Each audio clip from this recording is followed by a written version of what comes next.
Welcome to the Strategic Plan, an audio series exploring 3 areas that are helping to shape bright, grounded, connected, and inspired students well beyond their years at Leo Baeck.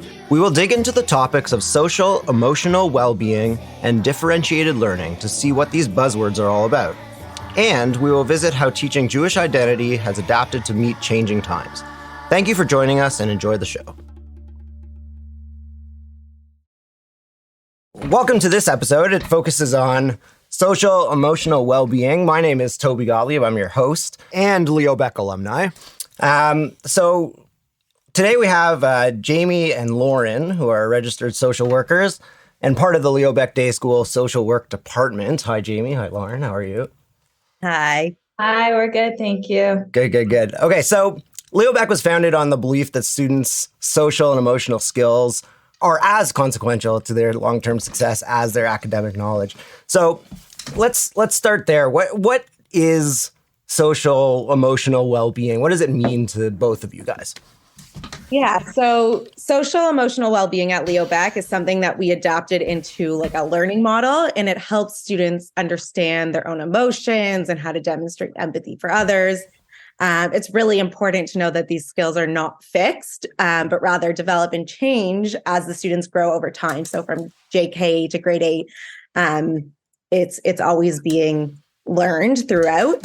And this helps them experience new situations to help them make responsible decisions and foster positive relationships with others.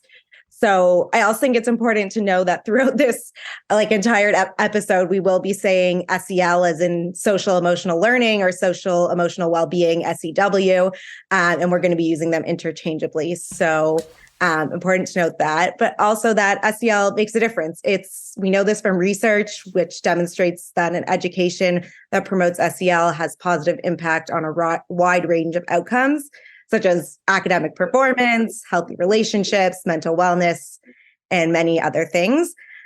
We define social emotional learning, SEL, as an integral part of an education and human development.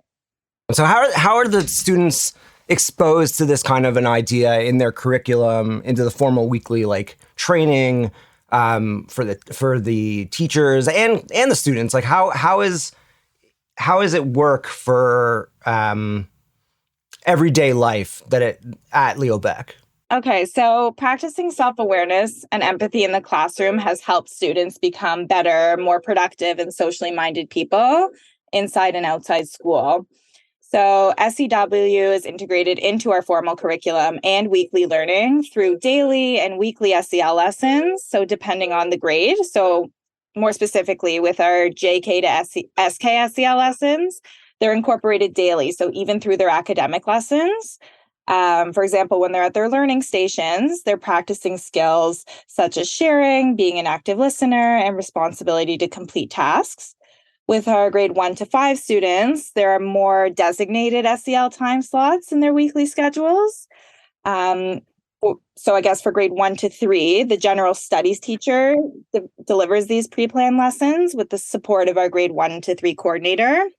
And in grades 4 to 5, our grade 5 coordinator goes in once a week and provides these specific lessons to the class. So these lessons can touch on a wide variety of topics such as friendship, communication, responsibility, and respect. For middle school, SEL is implemented in our advisory program, which we'll go into detail with later, but some SEW topics for middle school can include bullying, social media, respect, mental health, and friendship. Do you find that the students respond really well to this? I throughout all the sort of sections of the school, middle and primary and all that. What's the response been? For the most part, really, really positive. I think you'll always have those, troublemakers and the ones that don't take it as seriously. But overall, we do have kids seeking us out, seeking our coordinators out, and we'll go into their role as well. But for the most part, it's very positive, and we've seen positive results. So what are the skills that do develop and then changed from primary to middle school? How does that look? Yeah, so they develop a whole variety of skills. I can give you a couple examples. So they become more aware of their own self-awareness, such as their thoughts, their feelings, their behaviors. The younger students, obviously at the beginning, have limited vocabulary to express that and express their emotions. But as they develop, they learn to identify and label them more accurately. So that's why it's so important that we start in JK. And as they grow, we build on that skill. And that means they might become more aware of their own emotions and how it affects their behavior and learn strategies to regulate. Another skill can be self-control and self-discipline. And self-management. So students may struggle with impulses or manage their time and learn to set goals, prioritize tasks, and resist distractions. The hope is to develop better coping skills to manage your stress and frustration. Another skill would be for students to become more socially aware, so of thoughts, feelings, and perspectives of others.